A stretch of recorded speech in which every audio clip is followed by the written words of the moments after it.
سلام دوستان، خیلی خوش برگشتین به کانال موونکا. ممنون که همچنان فالو میکنین و لایک میکنین ویدئوهای منو و پیگیر کارهای من هستین. هرچند که من خیلی غیر فعال بودم و این چند وقت اصلا ویدئو نذاشتم و داشتم دنبال ایده میگشتم و هی فکر میکردم در مورد چه موضوعاتی با شما صحبت کنم. الان به ذهنم رسید که البته اینکه گوشی جدید خریدم هم بی دلیل نیست.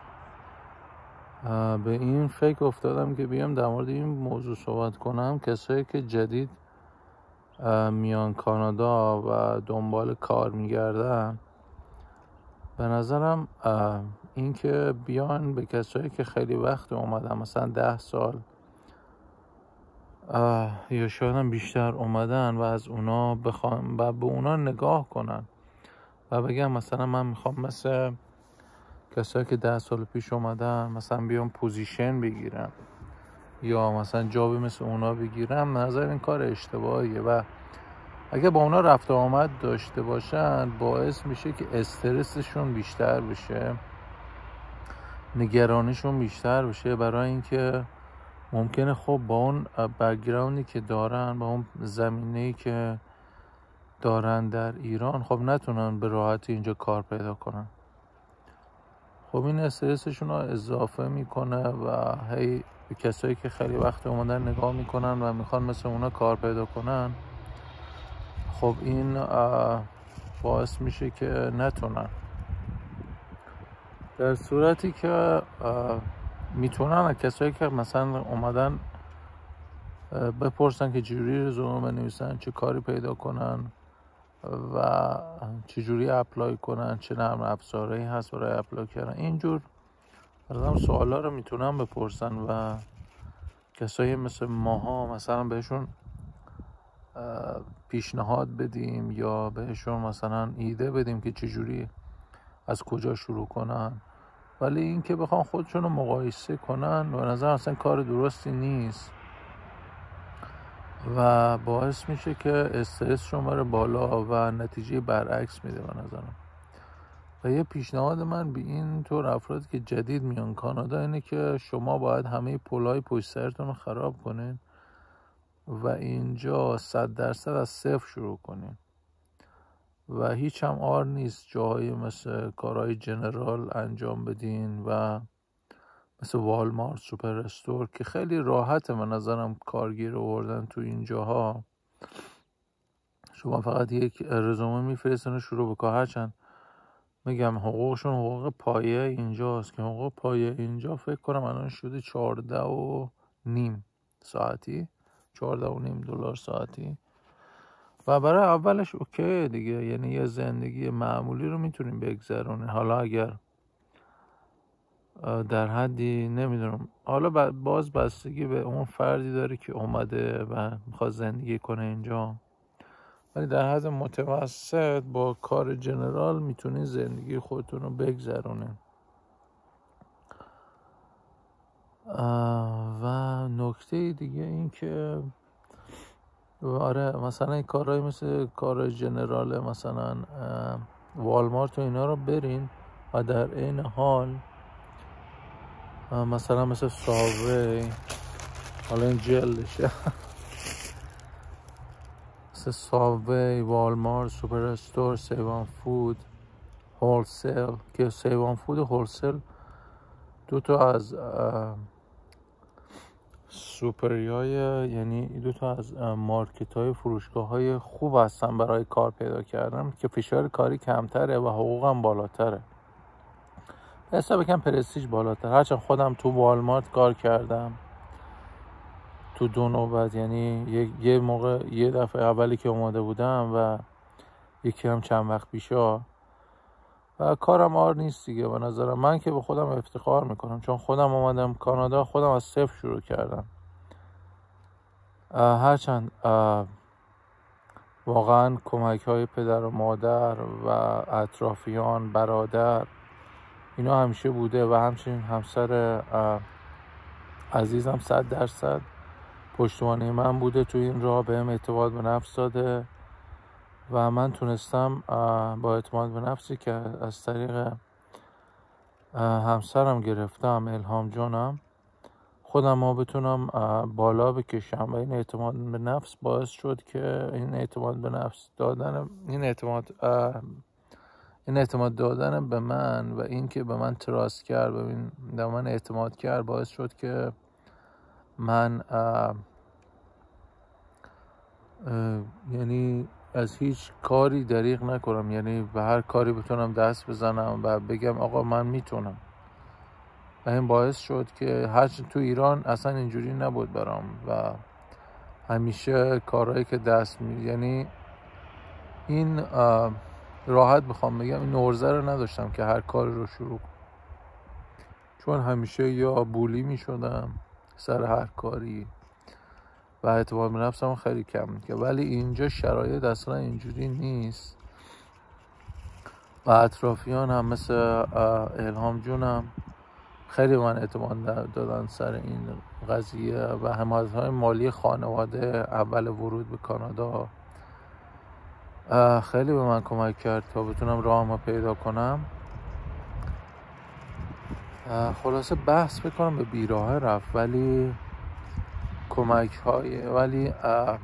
کمک هایی که کسایی که قدیم اومدن میتونن به شما بکنن، به نظرم در این وجه که بیشتر به شما راهنمایی بدم. مثلا آقا مثلا من کسی که جدید اومده مثلا میتونم بهش توصیه کنم که لینکدینش رو درست کنه، از طریق لینکدین مثلا با افراد مختلف در تماس باشه، اگه پوزیشنی باز شد مثلا به اونا پیام بده و از اونا بخواد که ریفرنس بشم برای اون شرکت خاصی که میخواد اپلای کنه و پوزیشنی باز هست. و خیلی باید جاب اپلای کنن. به نظرم مثلا بالای 100 تا کسایی هستن مثلا میگن ما خیلی جاب اپلای کردیم، چرا مثلا قبول نمیشیم یا چرا کسی ما رو نمیخواد. مثلا میپرسم چقدر اپلای کردیم، مثلا میگه تو 1 ماه روزی 1 دونه اپلای کردم، مثلا میشه 30 تا. در صورتی که باید بالای 100 تا اپلای کنی، مثلا از اینجوری بهتون میگم 100 تا جاب اپلای میکنی، از این 100 تا 5 تا از اونا بهتون زنگ میزنه برای اینیشیال اینترویو، یعنی اینترویوی اولیه با شما، مصاحبه اولیه با شما. از اون 5 تا حالا ممکنه 2 تاشون بریم به مرحله بعد، یعنی بگن آقا شما برای اینترویو تلفنی که اولش تلفنیه، بگم برای اینترویو تلفنی شما اوکی بودی، حالا برای مرحله بعد بیای شرکت، مثلا فلان روز مثلا براتون گوگل کلندر ایمیل میزنن که توش بوک کنین اون زمانو و فلان روز اونجا باشین. حالا شما اون روز میرین اونجا، این میشه مصاحبه دوم. معمولا مصاحبه دوم با 1 نفره، معمولا با منیجر خودتونه. مصاحبه اول با هیومن ریسورسه که بهتون زنگ میزنه یه سری سوالای معمولی، مثل اینکه 5 سال آینده خودتو کجا میبینی، برای چی فکر میکنی، مثلا کاندیدای خوبی هستی، از اونجور سوالا. و مصاحبه دوم منیجرتون هست و ممکنه هیومن ریسورس هم باشه. منیجر حالا یه سری سوالای اختصاصی رو شروع میکنه به پرسیدن دیگه، مربوط به کارتون میشه. حالا اکسپریم میگه مثلا سوالایی که ممکنه بپرسه درباره ترابل شوتینگه، این که مثلا یه کاری رو مثلا اگه مشکلی پیش اومد چجوری حلش میکنی، یا اگه مثلا کارهای سوپروایزری منیجری باشه، این که مثلا با کارمند چجوری دیل میکنی، چجوری یه کانفلیکت و یه درگیری رو، یه جر و بحث رو مثلا حل میکنی. اینجور سوالا ممکنه ازتون بپرسه، چون هر پوزیشنی بالاخره با پوزیشن بعدی فرق میکنه و سوالا ممکنه متفاوت باشه. و عرضم حضورتون که همینا رو می‌خواستم باهاتون مطرح کنم، در میون بذارم دیگه. چیز خاصی به نظرم نمیرسه.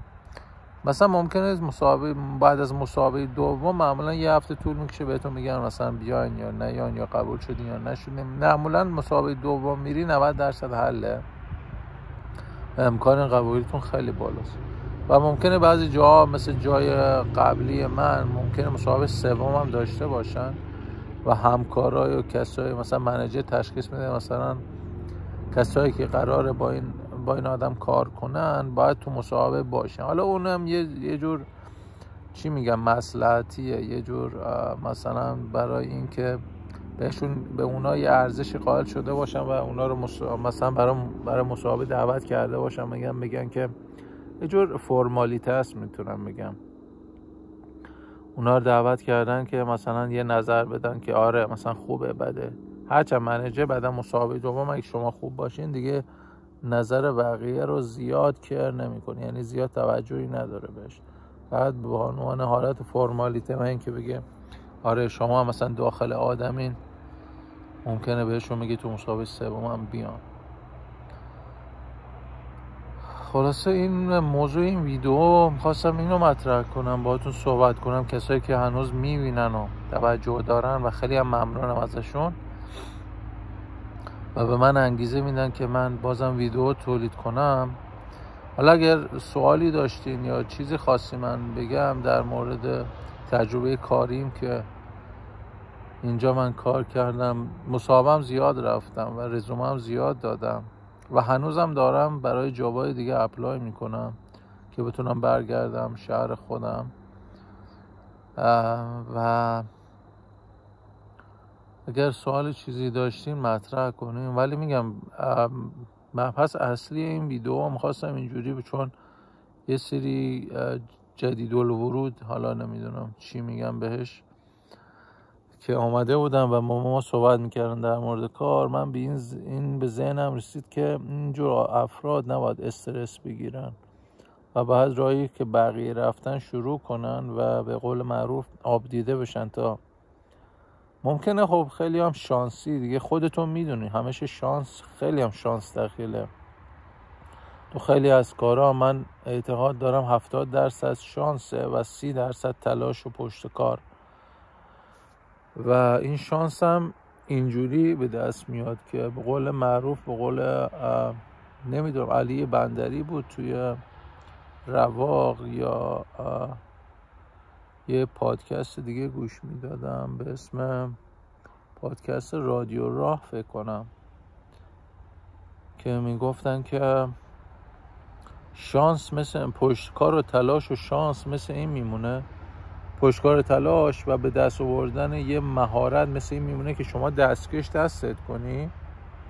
حالا اگر توپی سمت شما اومد، شما اون توپو میتونی بگیری، در صورتی که بدون دستکش و با دست خالی نمیتونی. اگر اسکیلی نداشته باشی، اگر درسی نخونده باشی، اگر کاری نکرده باشی، رزومه نفرستاده باشی، با دست خالی اون توپ و اون شانس رو نمیتونی بگیری.